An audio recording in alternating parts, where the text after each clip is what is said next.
Bom dia, amados irmãos. Estamos nós reunidos neste dia que o Senhor preparou para apresentarmos diante dele com todo o nosso coração, todo o nosso entendimento e cultuarmos ao Senhor. Eu os convido para atendermos a convocação do Senhor, a leitura do Salmo 61.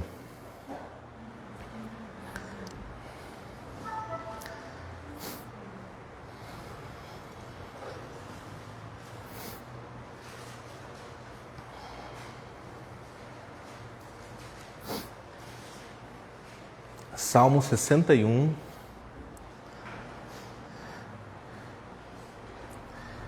Ouve, ó Deus, a minha súplica, atende a minha oração. Desde os confins da terra clamo por ti, no abatimento do meu coração. Leva-me para a rocha que é alta demais para mim, pois tu me tens sido refúgio e torre forte contra o inimigo. Assista eu no teu tabernáculo para sempre. No esconderijo das tuas asas eu me abrigo. Pois ouviste, ó Deus, os meus votos e me deste a herança dos que temem o teu nome. Dias sobre dias acrescentas ao rei. Duram os seus anos, gerações após gerações. Permaneça para sempre diante de Deus. Concede-lhe que a bondade e a fidelidade o preservem. Assim, salmodiarei o teu nome para sempre, para cumprir, dia após dia, os meus votos. Vamos nos colocar em pé, irmãos, e juntos louvaremos ao Senhor.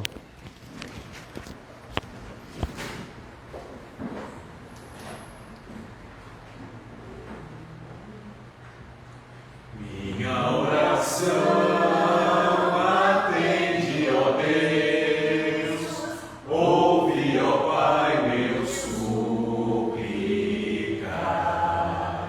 Dos fins da terra clamo a ti, com abatido coração.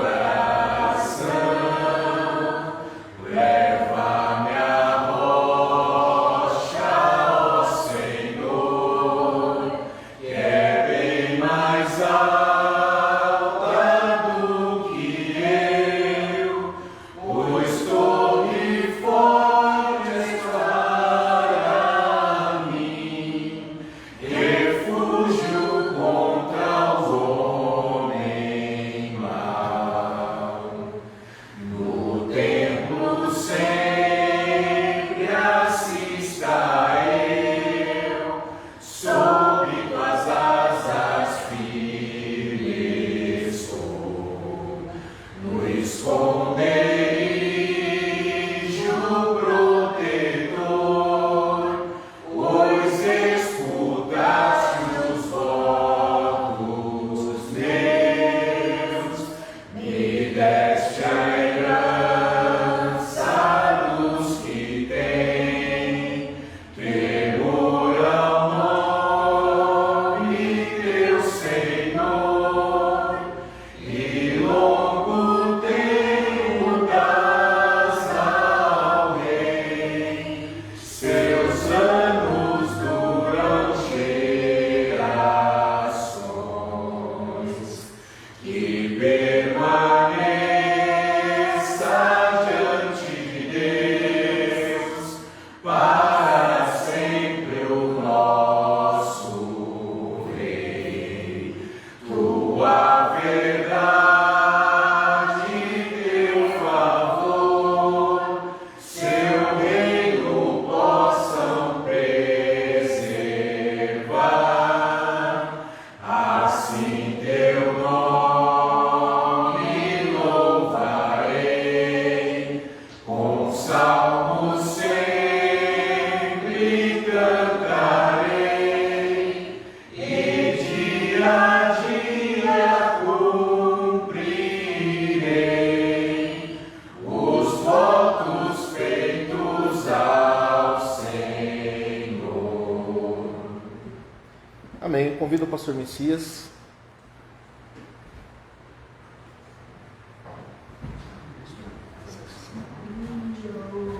Bom dia, irmãos. Convido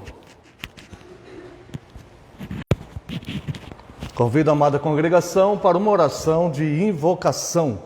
Esvazie-se de tudo que habita sua mente, todos os seus pensamentos, e se concentre apenas em cultuar ao seu Criador, ao seu Deus nesta manhã. Oremos. Pai Santo e Eterno, Deus Pai, Filho e Espírito Santo, Senhor de toda a glória, Pai das luzes, Deus excelso e soberano, Senhor Deus, Criador dos céus e da terra. Pedimos perdão, meu Deus, pelas nossas falhas e pecados, e neste momento, Senhor, nós nos unimos a todos aqueles que te cultuam, Deus, para, como igreja tua, prestarmos um culto verdadeiro a ti, um culto em espírito e em verdade. Para tanto, Deus, nós precisamos do teu auxílio, nós precisamos, Deus, que o Senhor nos renove espiritualmente, que o Senhor purifique nossos corações, que o Senhor, Deus, através do teu Santo Espírito, nos ilumine, Deus, no conhecimento da tua santa palavra, ó Pai, e que o Senhor nos instrua pelo teu favor e graça. Consagramos a ti todos os atos, Deus, que teremos neste culto, e o nosso desejo, Deus, é que ele possa ser verdadeiro, que seja um culto de fato, em espírito e em verdade. Muito obrigado pela tua graça e amor, e receba a nossa adoração, que é feita neste lugar, no nome santo e poderoso de Jesus. Oramos. Amém, Senhor. Vamos ao voto da nossa segurança. Amada Igreja do Senhor Jesus Cristo, onde está o nosso socorro? O nosso socorro está em o nome do Senhor, Criador dos céus e da terra. Graça a vós outros e paz da parte de Deus, nosso Pai, e do Senhor Jesus Cristo. Amada congregação, pode assentar-se. Eu convido os amados para a leitura da lei de Deus. Será projetado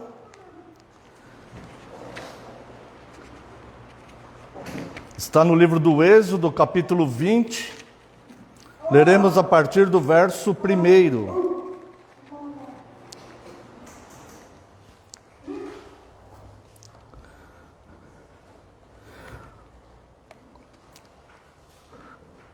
Êxodo 20, a partir do verso 1. Então falou Deus todas estas palavras: Eu sou o Senhor teu Deus, que te tirei da terra do Egito, da casa da servidão. Não terás outros deuses diante de mim. Não farás para ti imagem de escultura, nem semelhança alguma do que há em cima nos céus, nem embaixo na terra, nem nas águas debaixo da terra. Não as adorarás, não lhes darás culto, porque eu sou o Senhor teu Deus, Deus zeloso, que visito a iniquidade dos pais nos filhos, até a 3ª e 4ª geração daqueles que me aborrecem. E faço misericórdia até 1000 gerações daqueles que me amam e guardam os meus mandamentos. Não tomarás o nome do Senhor teu Deus em vão, porque o Senhor não terá por inocente o que tomar o seu nome em vão. Lembra-te do dia de sábado para o santificar. 6 dias trabalharás e farás toda a tua obra, mas o 7º dia é o sábado do Senhor teu Deus.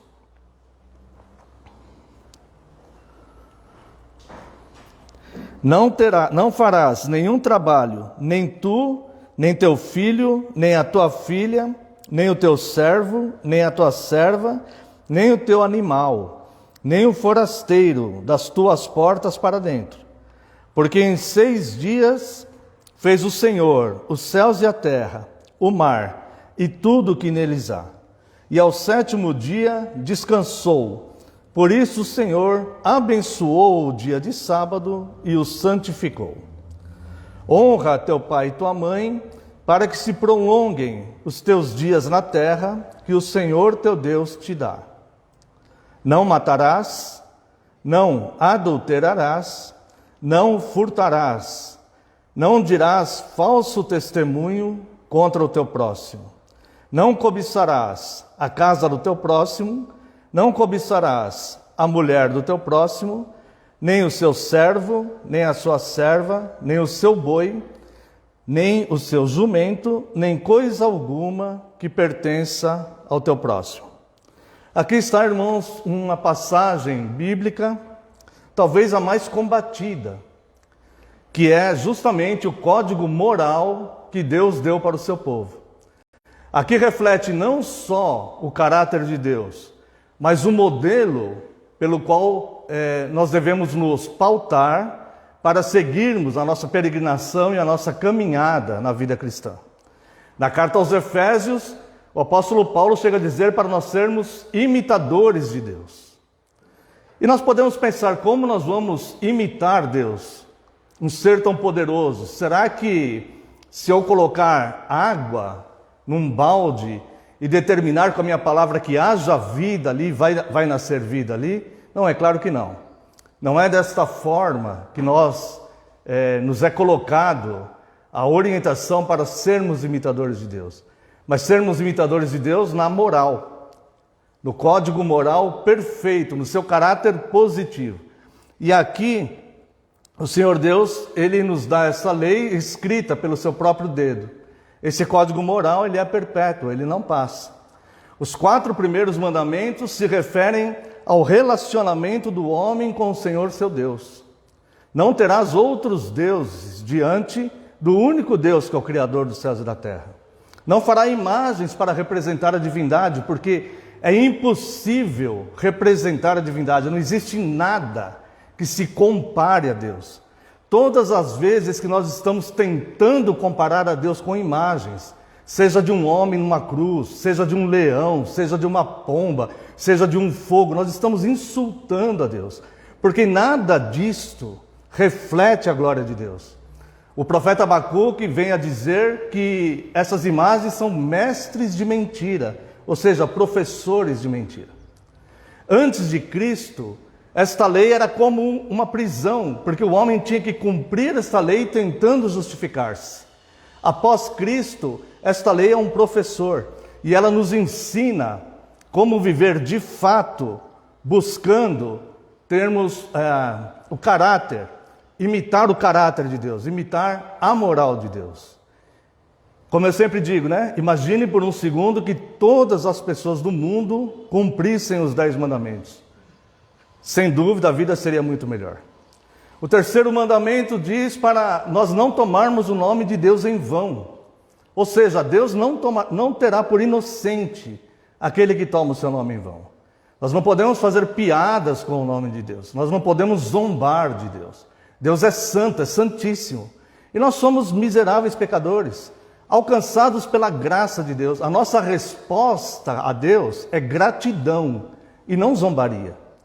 Nossa resposta a Deus é gratidão por ter nos dado vida.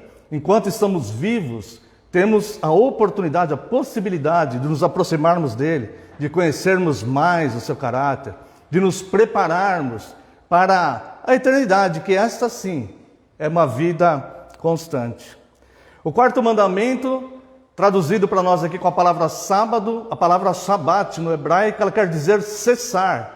É no sentido de cessar as atividades. Ou seja, o mandamento diz 6 dias trabalharás, mas o 7º dia você pare as suas atividades. Senão, é uma forma de você interromper a sua semana de cuidados pessoais para você se dedicar a lembrar do seu Criador. Caso você não faça isso, você vai passar a sua existência sem se lembrar de Deus. Talvez se lembre dele nos momentos de adversidade. Mas o 7º dia é o dia onde nós prestamos culto a Deus. E Deus, na sua misericórdia, nos ensina a descansar também, usufruirmos da nossa família. Então, o 7º dia, a igreja, desde a ressurreição de Cristo, observa no domingo, que é o dia da ressurreição de Cristo. 6 dias trabalharás e o 7º descansará. E do 5º ao 10º mandamento, este código moral nos ensina a termos um bom convívio nas nossas relações interpessoais. Honre teu pai e tua mãe. Esse é o primeiro mandamento com promessa, para que se prolongue os seus dias na terra. Aqui diz na terra que o Senhor teu Deus te dá. Lá no livro aos Gálatas, Paulo repete novamente esse mandamento: honre teu pai e tua mãe para que se prolongue os teus dias na terra. Nós devemos honrar os nossos pais e todos aqueles que de certa forma são superiores a nós em algum nível ou segmento da vida, ou convívio da vida. Nós devemos honrar essas pessoas. Não matarás, não adulterarás, não furtarás, não levantarás falso testemunho contra o teu próximo. Irmãos, aqui eu faço uma ressalva.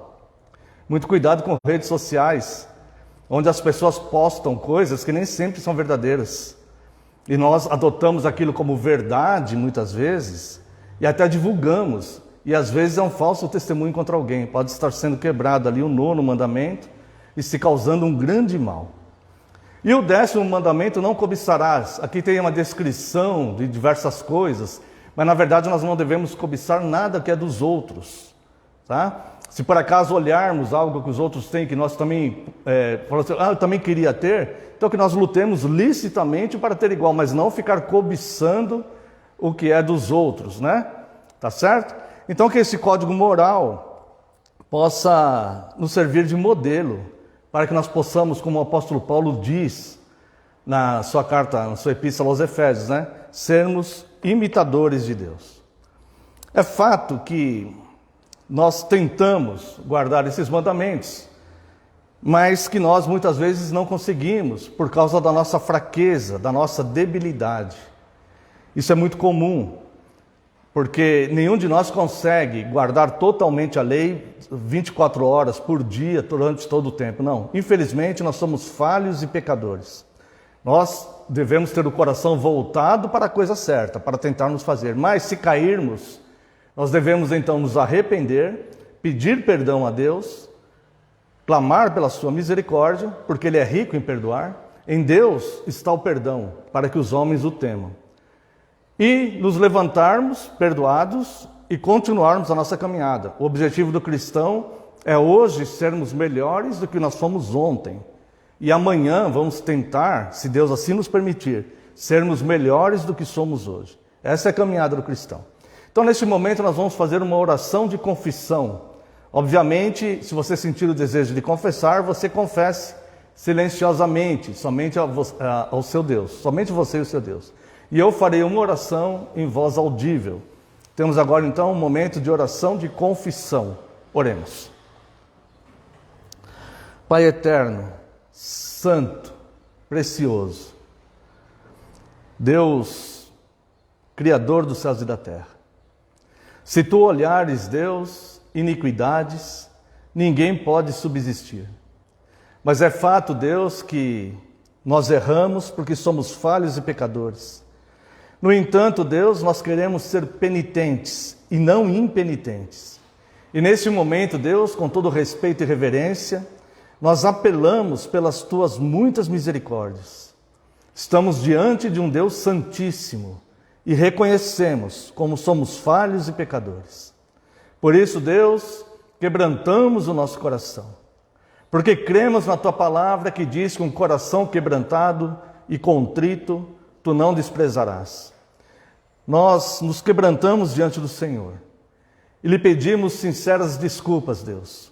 Perdão pela nossa fraqueza, Deus, pela nossa insistência muitas vezes no erro. Perdão pelas nossas omissões. Perdão, Deus, por negligenciarmos os teus cultos no dia do Senhor.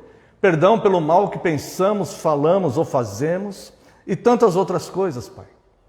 Mas nós contamos com a tua graça e as tuas misericórdias, que se renovam sobre nós todas as manhãs, são a causa de nós não sermos consumidos. Perdoa, Deus, nós lhe pedimos pelo teu favor e graça, nossas falhas e pecados, e restitua em nós um coração puro e um espírito inabalável, para que possamos seguir, ó Deus, continuar esta peregrinação até o dia que estaremos juntos na glória e na graça, vivendo em paz e eternamente. Muito obrigado pela sua graça e amor. No nome santo de Jesus Cristo, oramos agradecidos. Amém, Senhor. Convido a amada congregação para louvarmos a Deus com o Salmo 11.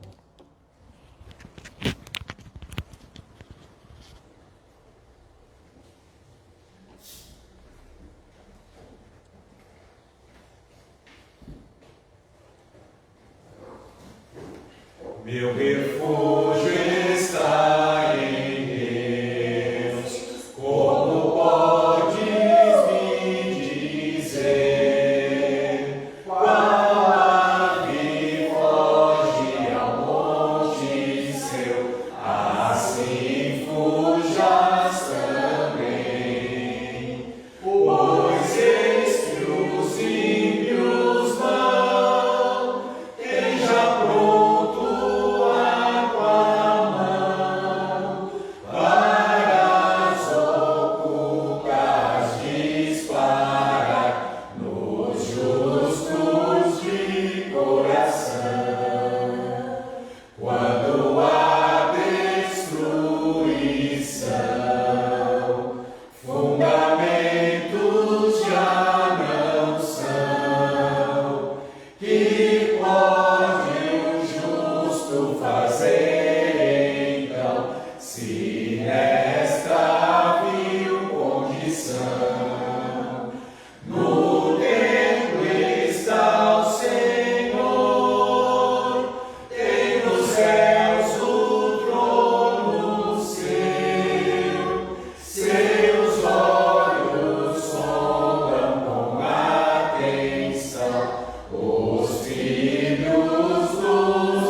Amados irmãos, estamos no dia do Senhor 20,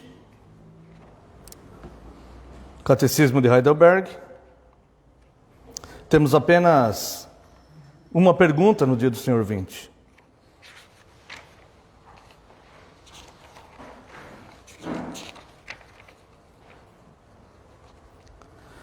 Temos, no entanto, um título: Deus, o Espírito Santo e a nossa santificação. Só lembrando que, neste momento aqui do Catecismo, nós estamos estudando o Credo Apostólico.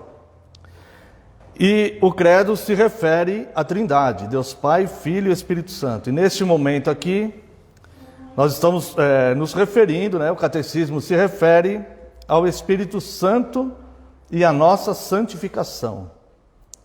Devemos entender, amados irmãos, que sem o Espírito Santo é impossível santificar-nos. Não existe possibilidade. Então nós não devemos exigir santificação das pessoas. Cada um de nós deve buscar a santificação pessoal e nunca exigir a santificação do outro.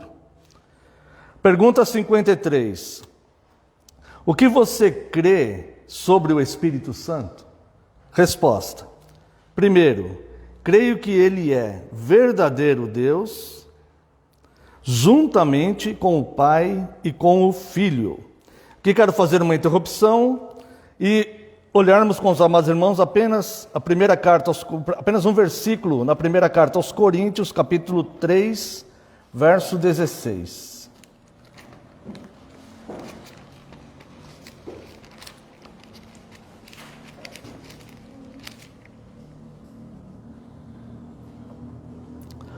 Não sabeis que sois santuário de Deus e que o Espírito Santo habita em vós? Bem, nós temos aqui, irmãos, a condição de termos uma vida em santificação. Porque embora nós ainda estejamos revestidos de um corpo corruptível, que tende ao mal, um corpo que nos inclina para fraquezas, nós também temos dentro de nós o Espírito Santo de Deus, que nos ajuda nas nossas dificuldades, que permite que possamos nos tornar uma pessoa melhor.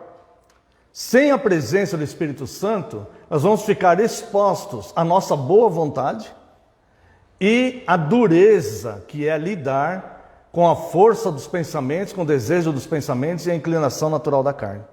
Então o Espírito Santo, ele nos reveste de santificação por habitar em nós. Então nós devemos entender, como nós vamos ver mais para frente, que nós não pertencemos a nós mesmos. Neste ponto, quero chamar a atenção dos irmãos para o dia do Senhor 1, o começo do catecismo. Qual é o nosso único consolo na vida ou na morte? Nosso único consolo na vida ou na morte é sabermos que nós não pertencemos a nós mesmos, mas pertencemos a Deus. Então, este Deus maravilhoso que nos alcançou no estado pecador, no estado de miséria espiritual que nós estávamos, Ele nos enviou seu Santo Espírito.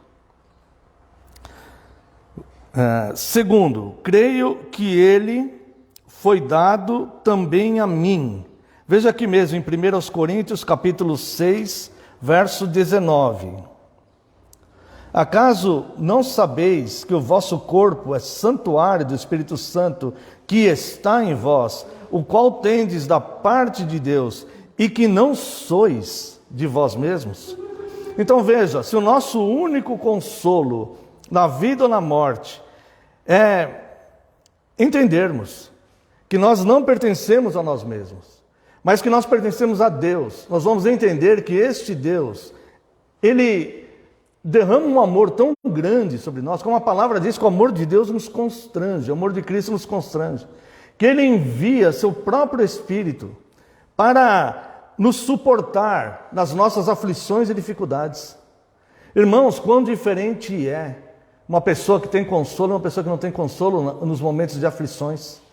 Quem nunca passou uma experiência de aflição e entrar no seu quarto e ler a Santa Palavra de Deus e orar e ser imediatamente fortalecido? Qual cristão nunca passou por essa experiência? Então, irmãos, é uma dádiva, é um presente, é um dom que Deus nos concede gratuitamente no amado. Ou seja, Ele nos reveste interiormente da força e do poder do seu Santo Espírito, para que nós não fiquemos entregues totalmente à força dos pensamentos e à inclinação natural da nossa carne.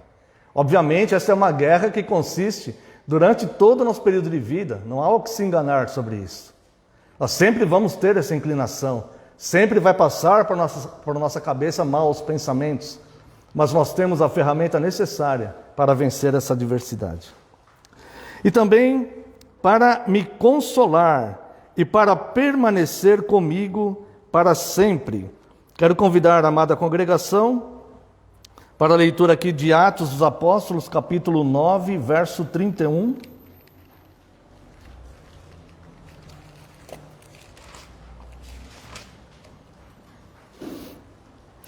A igreja, na verdade, tinha paz por toda a Judéia, Galiléia e Samaria, edificando-se e caminhando no temor do Senhor. E no conforto do Espírito Santo crescia em número. Não importa quantas perseguições a igreja viveu ou ainda viverá nessa terra. É o mesmo Deus que mantém, é o mesmo Deus que consola, é o mesmo Deus que conforta. E não há mal que nos advenha que não tenha ou a determinação ou a permissão de Deus. E se tem a determinação ou a permissão de Deus, é porque Deus tem um propósito bem definido naquilo. Embora entristeça alguém por algum tempo, tudo que Deus faz é para um fim proveitoso. Então estamos seguros e consolados em Deus. E quero também, por fim, ler o Evangelho de João, capítulo 14, versos 16 e 17.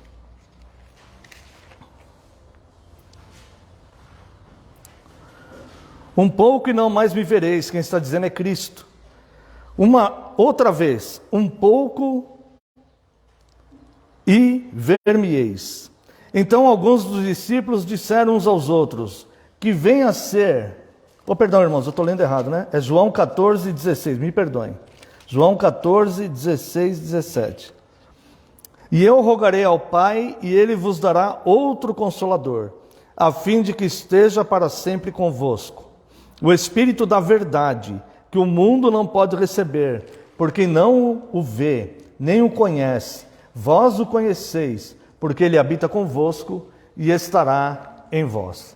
Espero que essas palavras possam consolar os irmãos, confortá-los e fortalecê-los, para que, seguindo adiante nessa nossa peregrinação, alcancemos a graça de Deus, sabendo que Ele está cuidando de nós, a tal ponto que está dentro de nós, nos fortalecendo nas nossas fraquezas. Vamos a uma breve oração. Pai eterno e santo, nós continuamos na Tua santa presença, nesse momento de culto, e lhe pedimos agora, Deus, a Tua bênção sobre a leitura da Tua santa palavra, que é a Tua revelação, ó Deus, para o Teu povo, para a Tua igreja, é a Tua revelação para o mundo todo. Por isso, Pai, nós lhe pedimos que, pelo Teu favor e graça, Teu Espírito Santo nos ilumine na palavra que será ministrada, no nome santo e poderoso de Jesus. Oramos. Amém, Senhor. Convido a amada congregação para a leitura do Evangelho de Lucas, capítulo 9. Leremos a partir do verso 51.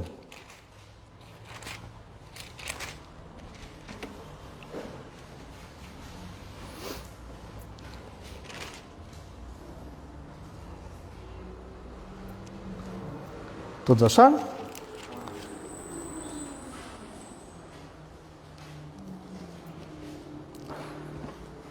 E aconteceu que, ao se completarem os dias em que devia ele ser assunto ao céu, manifestou-se no semblante a intrépida resolução de ir para Jerusalém.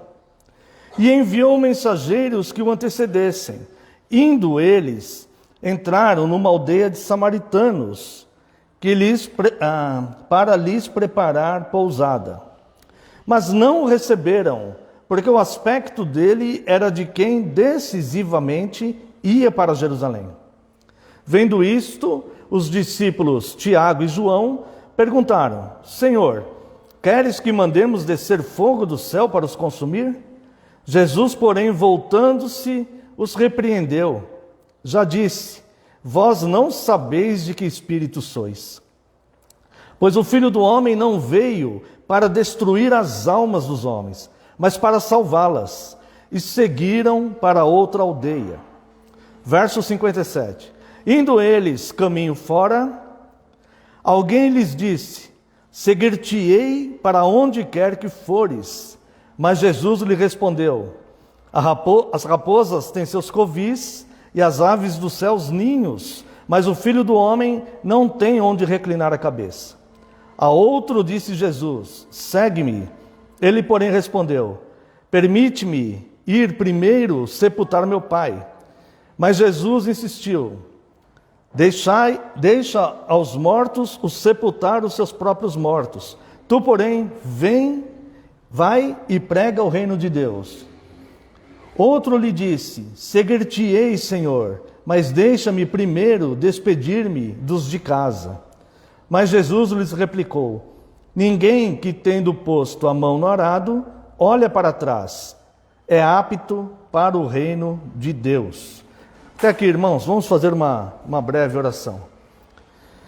Pai Santo e Eterno, glorificamos Teu nome, estamos diante da Tua Santa Palavra e rogamos a Ti pelo Teu auxílio. Lhe pedimos que Teu Santo Espírito nos ilumine para entendermos, Deus, essa Tua Palavra já revelada. Eu, com todo respeito e reverência, Senhor, clamo a Ti, que neste momento eu diminua e só prevaleça a Tua Palavra, porque a Tua Palavra é a verdade. No nome santo e poderoso de Jesus é que nós oramos. Amém, Senhor. Amém. Ô, Marcos, pega uma água para a gente nisso. Amada Igreja do Senhor Jesus Cristo, venho vos proclamar as características dos que rejeitam e dos que se submetem a Cristo. O texto que nós lemos aqui em Lucas faz parte de uma sequência de ensinos. Obrigado, Deus abençoe.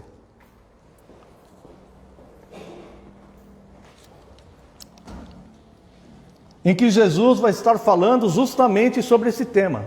E é uma sequência longa, que vai até o capítulo 19, verso 44. Jesus vai abordar essa questão de rejeição e ensinando por parábolas o que é o reino de Deus. E características também daqueles que se submetem a este reino. Essa sequência ela não está em ordem cronológica, mas ela está descrita de forma harmônica, para que é como se fosse um compilado de passagens sobre esse tema, que Lucas, no seu evangelho, colocou junto.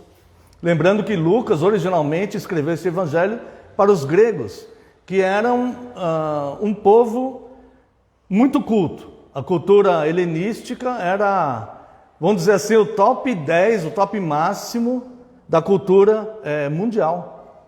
Enquanto os judeus tinham a religião, os gregos tinham a literatura, os poetas, os filósofos e até em outras áreas os gregos se destacavam. Tanto que o grego, falado na época, o grego koiné, era o idioma oficial. As pessoas procuravam aprender o grego para se comunicar com estrangeiros, mais ou menos como o inglês é hoje, né?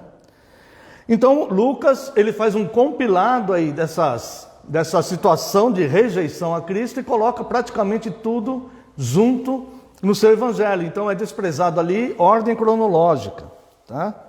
E isso vai até o capítulo 19, verso 44. E assim que nós entendemos as parábolas que estão ali, falando acerca do reino de Deus.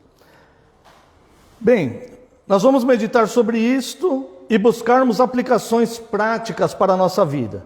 A vida de Jesus era um grande ensino sobre realidades espirituais. A rejeição aqui, os samaritanos não o receberam porque ele ia para Jerusalém. Se você olhar aqui, verso 53, mas não o receberam porque o aspecto dele era de quem decisivamente ia para Jerusalém. É bastante interessante isso porque nós sabemos que existia um preconceito entre judeus e samaritanos. Mas neste texto você vai reparar que havia no semblante de Cristo algo diferente. Veja no versículo 51. E aconteceu que ao se completarem os dias em que devia ele ser assunto ao céu, o que significa isso? Estava terminando o ministério de Cristo. Este momento aqui da história do ministério de Cristo é o final da caminhada. Jesus saindo da Galileia e chegando em Jerusalém para cumprir, para completar o seu ministério. Ele começa o seu primeiro milagre em Caná da Galileia. E em Jerusalém, então, ele vai completar a sua obra redentora.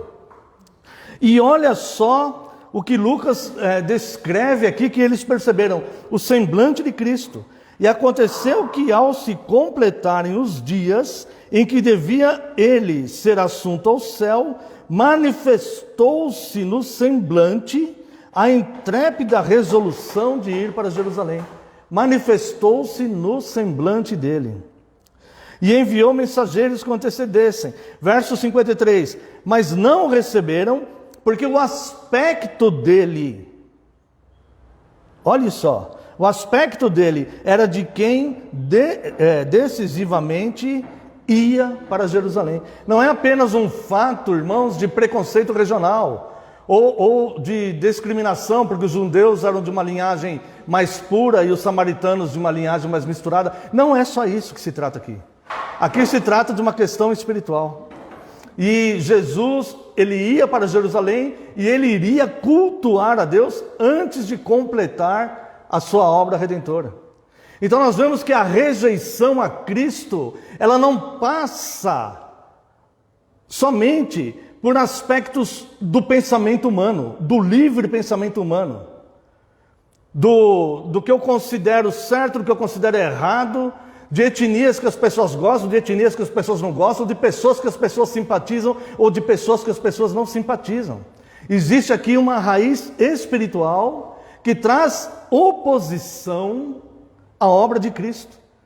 Lembrando que essa obra de Cristo ela é feita até hoje, até a consumação dos séculos. O que quer dizer isso? Jesus não veio para julgar o mundo, ele veio para buscar e salvar o perdido. Ou seja, enquanto a pessoa está viva, enquanto a pessoa está respirando, ela pode ser alcançada por Cristo e ser salva. Ela não está sendo julgada por Cristo. Não está sendo julgada. Mas, após o término desta vida, o julgamento será sem misericórdia. Porque Deus demonstrou o seu grande amor para conosco, enviando o seu próprio Filho para morrer o justo pelos injustos. Enviou o seu Filho para os ímpios. É isso que a palavra de Deus faz, nos chama de ímpios. A nós, todos nós. E nos alcançou pela graça, não por obras ou méritos nossos, para que ninguém se glorie, mas pela graça de Cristo. Então os samaritanos, eles rejeitam a Cristo neste momento. E nós vamos ver que outras rejeições aconteceram com Cristo por vários motivos. Vamos ver ali a rejeição dos galileus, no Evangelho aqui de Lucas mesmo, capítulo 4, verso 29. E levantando-se, expulsaram-no da cidade e o levaram até o cimo do monte sobre o qual estava edificada a cidade, para de lá o precipitarem para baixo. Aqui é uma tentativa de homicídio. Eles intentavam matar Cristo, porque a sua pregação os incomodava tanto. Cristo ele entrou na sinagoga, foi-lhe dado o direito de ler as Escrituras Santas, ele leu o rolo do livro de Isaías, onde existe uma profecia acerca dele mesmo, e ele leu diante dos judeus e falou: este sou eu, este que vos fala, testemunhando para os judeus, que o próprio Deus se fez um de nós, para alcançar aquelas pessoas, para salvar aquelas pessoas, como para salvar a cada um de nós. E aquelas pessoas então, elas priorizaram os conceitos da sua religião e não a palavra de Cristo. Seria como se nós começássemos a priorizar as tradições reformadas e não Cristo. Seria como se nós começássemos a dar um valor maior a Cristo, de coisas que não têm valores maiores do que Cristo. Cristo é a plenitude dos tempos, Cristo é o Rei do universo. O universo é mantido pelo poder da palavra de Cristo. A Ele toda a honra e toda a glória pelos séculos dos séculos. Mas aqueles homens, aqueles galileus, rejeitaram a Cristo. Os gentios, ou seja, aqueles que não eram judeus, rejeitaram a Cristo também. No próprio Evangelho de Lucas, capítulo 8, verso 37.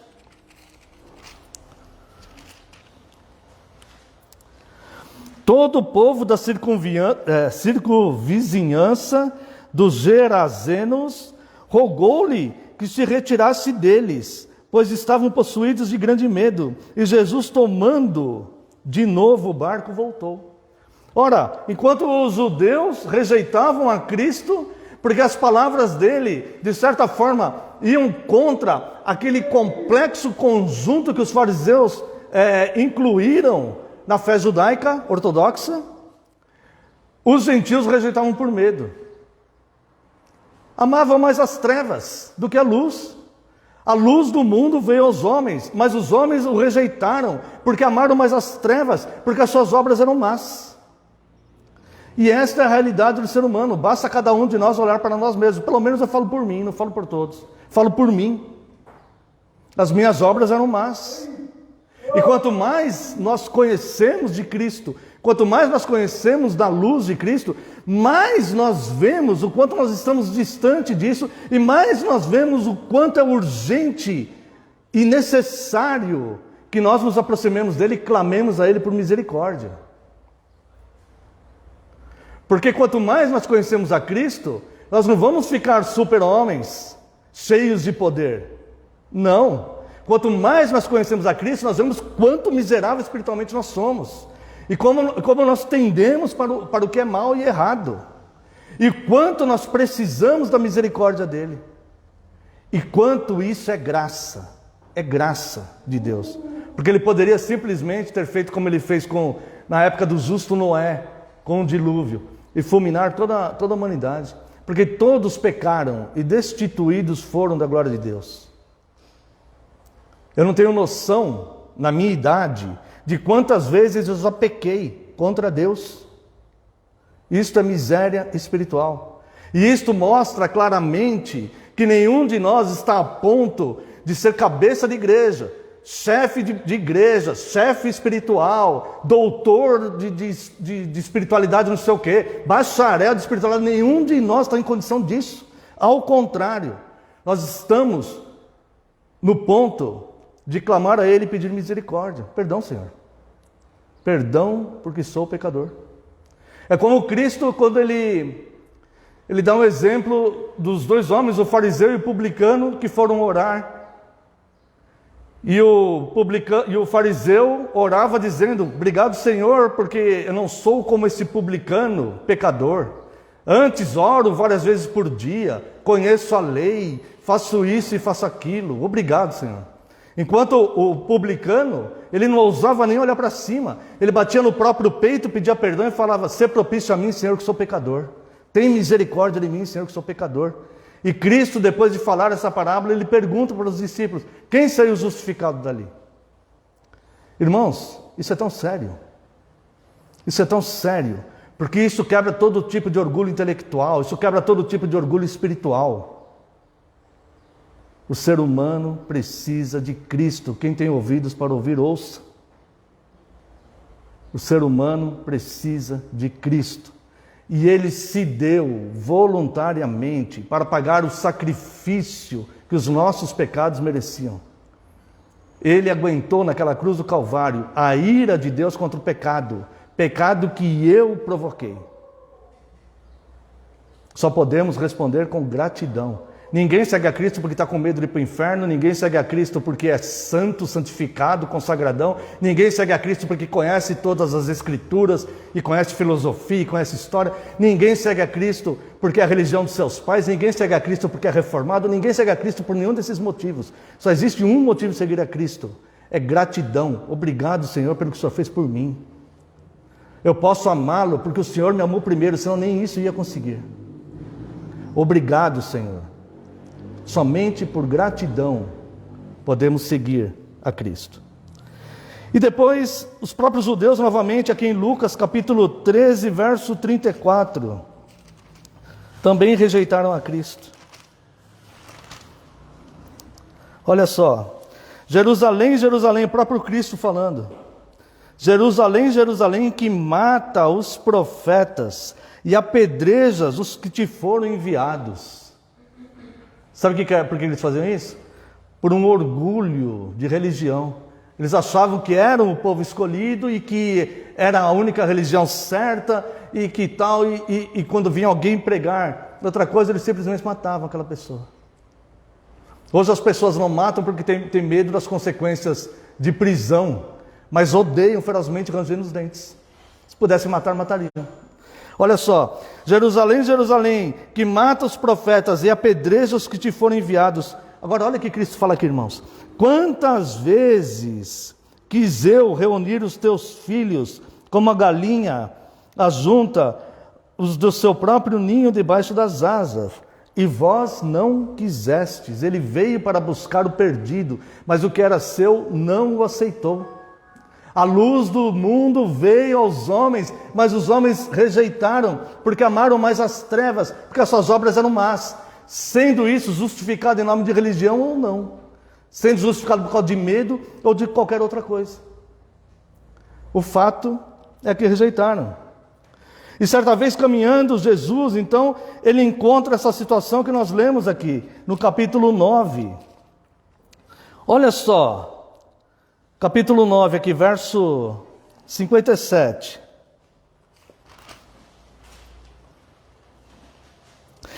Indo eles caminho fora, alguém lhe disse: seguir-te-ei para onde quer que fores. Então alguém aqui, um anônimo, né? O escritor deste fato aqui, Lucas, não registra o nome de alguém, não sabemos quem foi. Alguém que estava ali, voluntariamente falou com Cristo, não foi Cristo que falou com ele. Neste caso, com o outro é Cristo que fala, nesse aqui não. Essa pessoa voluntariamente chegou a Cristo e falou: seguir-te-ei para onde quer que fores. Bom, se alguém falasse isso para você, talvez você acreditasse totalmente nisso. Se alguém falasse assim: não, hoje em dia não tem aquela gíria que fala assim: estamos juntos? Estamos juntos, né? Então, você conta um problema, a pessoa: não, estamos juntos, né? Será que estamos juntos mesmo? É de questionar, né? Se alguém falar assim para você: não, eu estou com você, para onde você for eu vou junto, nós estamos juntos e misturados, né? Não é assim que fala? E essa pessoa aqui, esse anônimo aqui, ele falou mais ou menos isso aí para Cristo. Olha só, ele chegou do nada, Cristo não perguntou nada para ele. Lembra o terceiro mandamento? Não chama o nome do Senhor teu Deus em vão? Chamar o nome de Deus em vão pode incluir também dizer em nome de Deus o que Deus não disse, ou falar para Deus algo que você não vai cumprir. Por isso que nós não fazemos votos. Nós não devemos fazer votos a Deus. Não é proibido, você quer fazer, você faz, mas se fizer vai ter que cumprir. E essa pessoa então chegou para Cristo e falou: seguir-te-ei para onde quer que fores. Mas olha a resposta de Cristo. Jesus lhe respondeu: as raposas têm seus covis, e as aves dos céus ninhos, mas o Filho do Homem não tem onde reclinar a cabeça. O que Cristo está falando? Os que priorizam o conforto, a segurança e o bem-estar e colocam essas coisas acima dele, essas pessoas não vão segui-lo.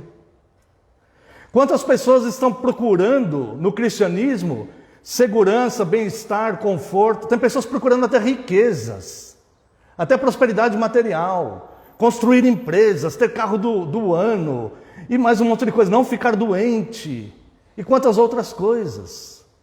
Essas pessoas vão se decepcionar na caminhada com Cristo. Essas pessoas vão se decepcionar. Essas pessoas depois elas vão falar mal de Cristo. Essas pessoas que agora que pensam que o cristianismo vai oferecer para elas riquezas e prosperidades materiais e coisas assim, essas pessoas futuramente poderão estar nas redes sociais falando mal de igreja, falando mal de pastores. Elas vão fazer isso, porque elas estão, o fator motivador delas está errado. Elas não estão buscando a Cristo por gratidão, mas querem benefícios. Não que Deus não dê os benefícios, Ele até dá, Ele dá. Bem nenhum Ele só nega aos que confiam nele, como diz o Salmo 103. Mas essas pessoas não estão buscando por gratidão, essas pessoas não entenderam o Evangelho. Obrigado, Senhor, que se esvaziou da glória de ser Deus, servido pelos anjos, adorado, para pisar nesse mundo tenebroso, no fundo do abismo, num corpo humano incorruptível, passar por tentações, sofrer dor física, sofrer abandono, sofrer agressões, sofrer traições, sofrer decepções, por amor a mim. Obrigado, Senhor. Raposas não têm covis, não tem problema, Senhor. Estando com o Senhor, estaria bom. Essa deveria ser o nosso pensamento. Para onde iremos nós? Com todo o nosso conforto, para onde iremos nós? No dia em que Ele nos chamar, que diremos a Ele? Faremos como aquele homem que tinha uma grande plantação e teve uma super safra e pensou: vou destruir meus celeiros, construir celeiros enormes, guardar tudo e nunca mais vou trabalhar e vou falar para a minha alma. Olha como ele se ilude, como ele se engana. E vou falar para a minha alma: come, bebe, regala-te, porque tem bens para muitos anos. E Cristo diz: louco, esta noite pedirão a tua alma. O que você tem para dar? Para quem será? Você vai dar o quê? Os teus celeiros cheios de grãos? Se é Deus que abençoa o fruto da terra? Se Deus não tivesse abençoado o fruto da terra, você não teria um grãozinho de milho aí dentro. O que você tem? Para quem será? E é assim, irmãos. E depois segue aqui o verso 59. A outro disse Jesus, aquele voluntariamente falou com Cristo. Para esse aqui, Cristo se dirige a essa pessoa aí, também um anônimo. A outro disse Jesus, segue-me. Olha só, o convite, o chamado do Evangelho, segue-me. O chamado do Evangelho, o convite do Evangelho é seguir a Cristo. Esse é o convite do Evangelho. E quem lê isso aqui pode pensar, não, mas este homem ele não disse não. Este homem, ele tinha intenção de seguir. A outro disse Jesus, segue-me. Ele, porém, respondeu, permite-me ir primeiro sepultar meu pai. Isso aqui chama-se procrastinação. Ah, Jesus está falando que não pode sepultar o pai se ele morrer? Não pode, e devemos fazer isso. Nós devemos estar lá. Mas nós não devemos deixar Cristo para depois porque meu pai morreu. É isso que Cristo está falando. Em primeiro lugar, o reino de Deus e toda a sua justiça e todas essas coisas que são necessárias para nós, nos serão acrescentadas. A outro disse Jesus, verso 59, segue-me. Ele, porém, respondeu, permite ir primeiro sepultar meu pai. Primeiro. Como assim? Permite, Senhor, eu vou te seguir, mas permite primeiro eu me formar na faculdade. Senhor, eu vou te seguir, mas depois que eu casar, eu vou te seguir plenamente. Senhor, eu vou te seguir, mas primeiro deixa eu aposentar, porque eu trabalho bastante, e eu preciso sustentar os meus filhos, e quando eu tiver tempo estarei em todos os cultos, e nunca mais quebrarei o quarto mandamento. Mas primeiro deixa eu resolver a minha vida pessoal. Primeiro deixa eu cuidar das minhas coisas. Depois eu vou segui-lo. Nem sabe se haverá depois. E Jesus chama aquele homem de morto.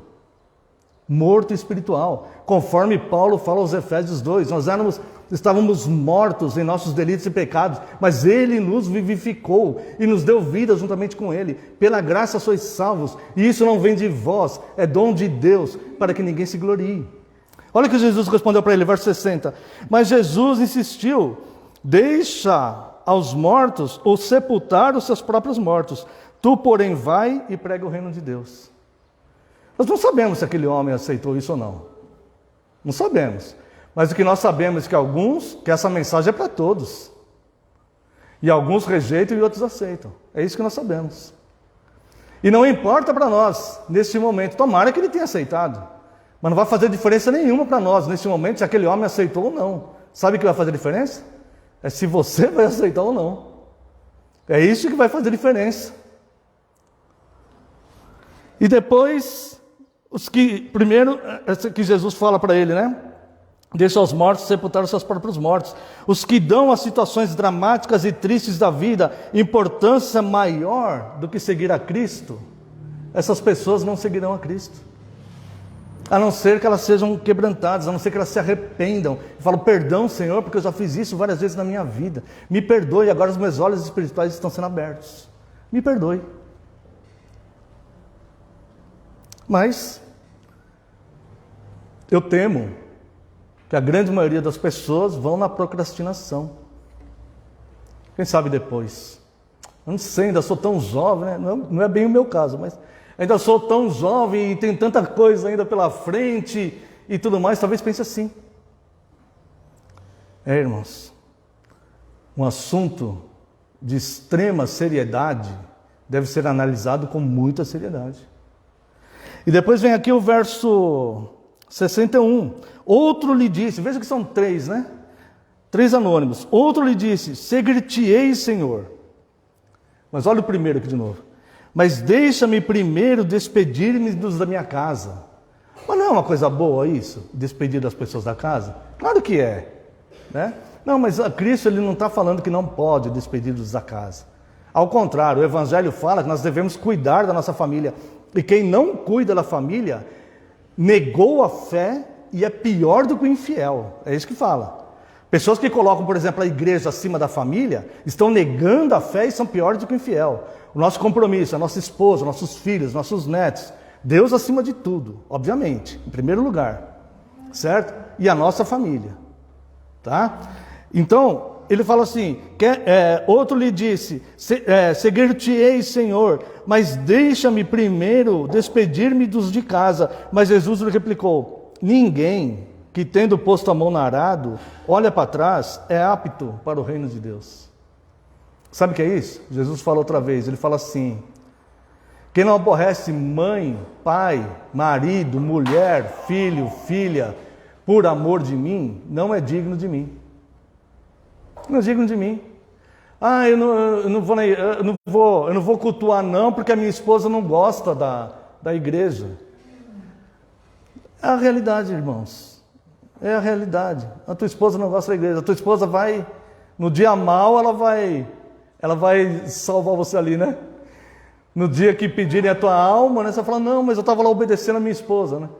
O meu filho, os meus amigos, meus colegas de escola, ou seja lá mais o quê.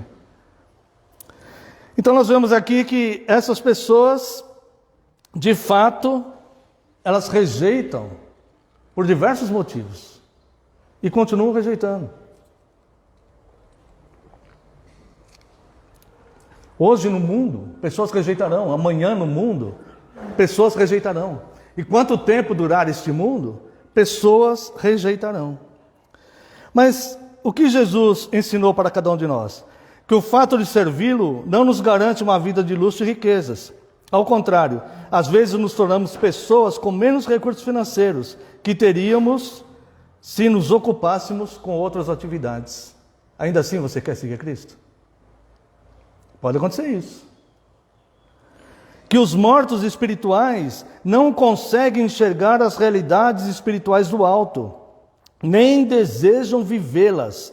Para o homem natural, morto em delitos e pecados, conforme Efésios 2, é absurdo deixar de sepultar o próprio Pai para ir seguir a Cristo.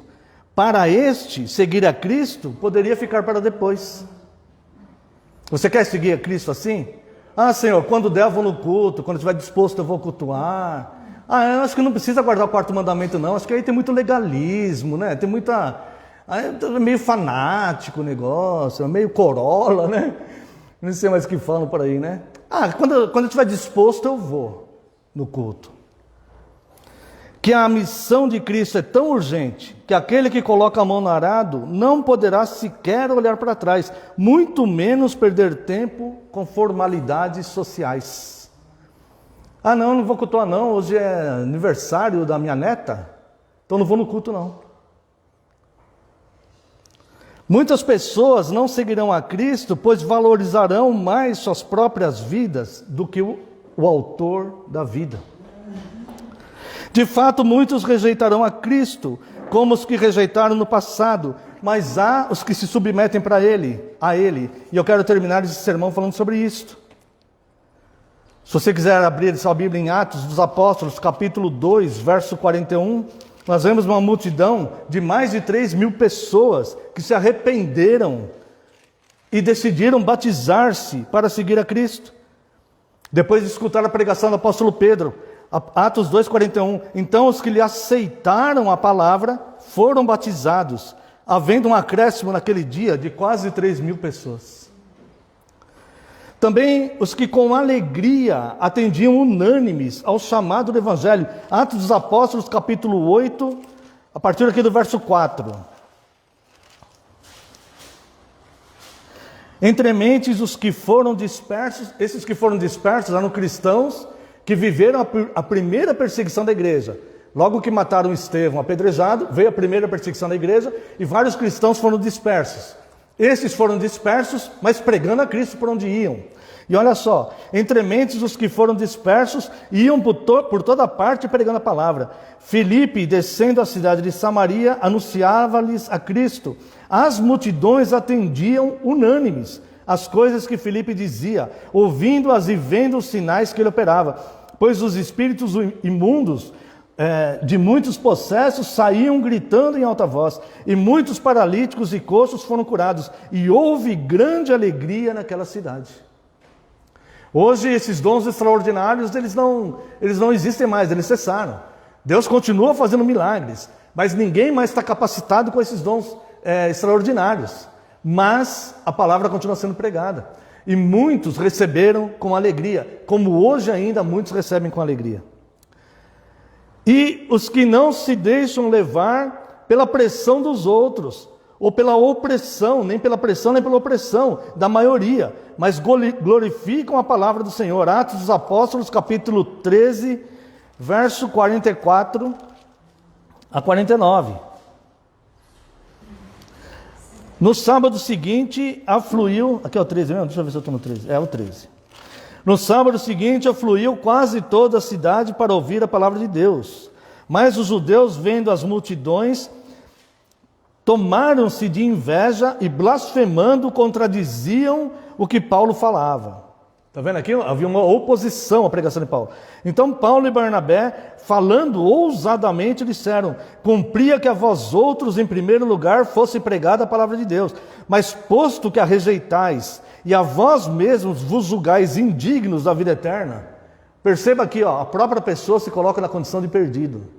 Deus apenas mantém essa pessoa na própria condição que ela se colocou. Não é que Deus manda a pessoa, não é que Deus predestinou essa pessoa para o inferno, não é que Deus elegeu, não existe eleição para o inferno. Eleição é para o céu. Essas pessoas estão na miséria espiritual que elas mesmas se colocaram. Tá? Mas posto que a rejeitais, e a vós mesmos vos julgais indignos da vida eterna, eis que nos voltamos para os gentios, porque o Senhor assim nos determinou. Eu te constituí para a luz dos gentios, a fim de que sejais para a salvação até os confins da terra. Os gentios, ouvindo isso, regozijavam-se e glorificavam a palavra do Senhor. E creram todos os que haviam sido destinados para a vida eterna. Percebe? A eleição é para o céu. Da multidão dos perdidos, Deus elegeu a sua igreja para o céu e manteve em miséria espiritual aqueles que se colocaram nessa própria miséria espiritual. Com alguns, Deus tratou com justiça. Com outros, Deus tratou não com justiça, mas com misericórdia. Mas a nenhum deles Deus tratou com injustiça. Essa frase não é minha não, é do Sproul. Mas ela tem fundamento.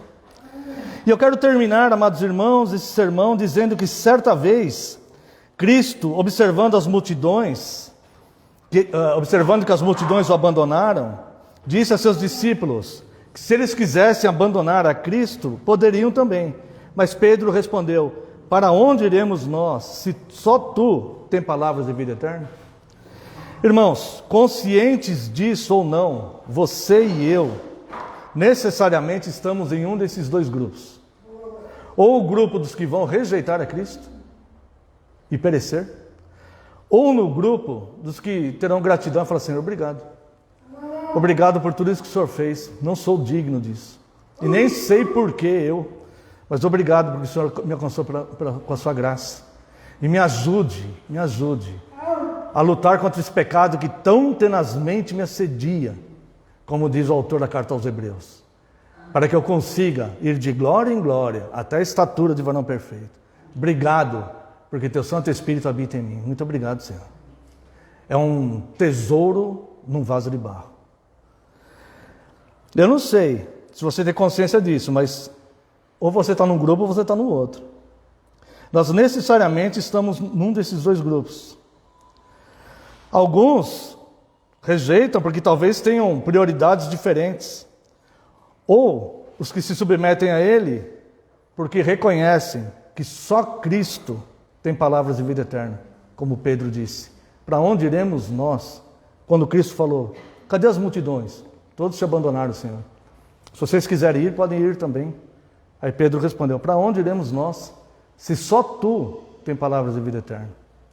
Talvez você diga: eu vou com as multidões, ainda tenho muita coisa para conquistar nesse mundo, ainda tenho muitos prazeres para usufruir nesse mundo. Mas talvez você olhe para si mesmo e fala: para onde eu irei, se só Cristo tem palavras de vida eterna?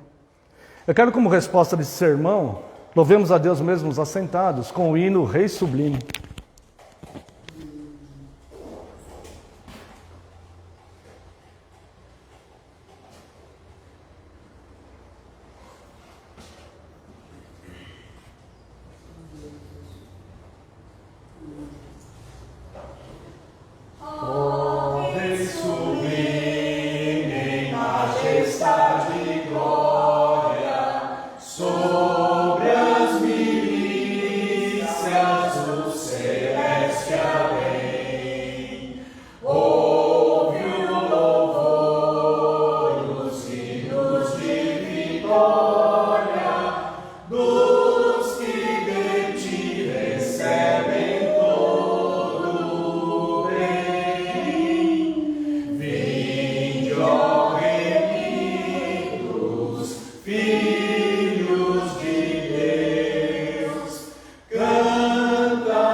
Convido a amada congregação a que se coloque em pé. Vamos fazer uma oração de encerramento. Após a oração, a bênção. Após a bênção, eu peço a gentileza que os irmãos se assentem novamente. Temos alguns avisos. Oremos. Pai Santo, precioso e eterno, glorificado seja o Teu nome, Deus. Te agradecemos pela Tua santa palavra, Deus. Te agradecemos por essa santa comunhão, pelo amor fraterno que existe entre nós. Muito obrigado, Deus, por todos que aqui estão, por todos os que estão reunidos ou se reunirão ainda neste dia para te cultuar. Obrigado pelas famílias que o Senhor deu a cada um de nós. Muito obrigado, Deus, pelo alimento, pelo teto, Deus, por tantas coisas, Senhor, que o Senhor graciosamente nos beneficiou e nos beneficia neste mundo. Mas acima de tudo, Deus, muito obrigado pelo favor imerecido, por ter enviado o Senhor Jesus Cristo, Deus, não para nos destruir, mas para nos salvar. Muito obrigado, Senhor. Nada merecemos, Deus, mas somos felizes porque fomos alcançados pela Tua graça. E queremos responder com gratidão, Deus, durante essa semana. Muito obrigado, Deus. Muito obrigado. Porque temos, Deus, consolo. Porque sabemos que não pertencemos a nós mesmos. Então não nos importa se fisicamente vivamos ou morramos. Porque sabemos que viveremos eternamente. Em paz, ó Deus, felizes, numa alegria intensa. Sem mais dor, sem mais tristeza, sem mais pranto, sem mais medo, Senhor, sem mais angústias. Muito obrigado, Senhor. Despeça-nos em segurança, lhe pedimos. Nos dê um domingo, dia do Senhor, de paz e tranquilidade na presença dos nossos familiares, dos nossos amigos. Permita, Senhor, se for a Tua graça, que possamos nos reunir muitas outras vezes em torno do Seu nome. Ser com os que estão enfermos, Deus, se for da Tua graça trazendo a cura e consolando aqueles que estão sofrendo com a enfermidade deles. Estenda a mão aos tentados, traga paz aos aflitos. Abençoe o nosso país, ó Deus.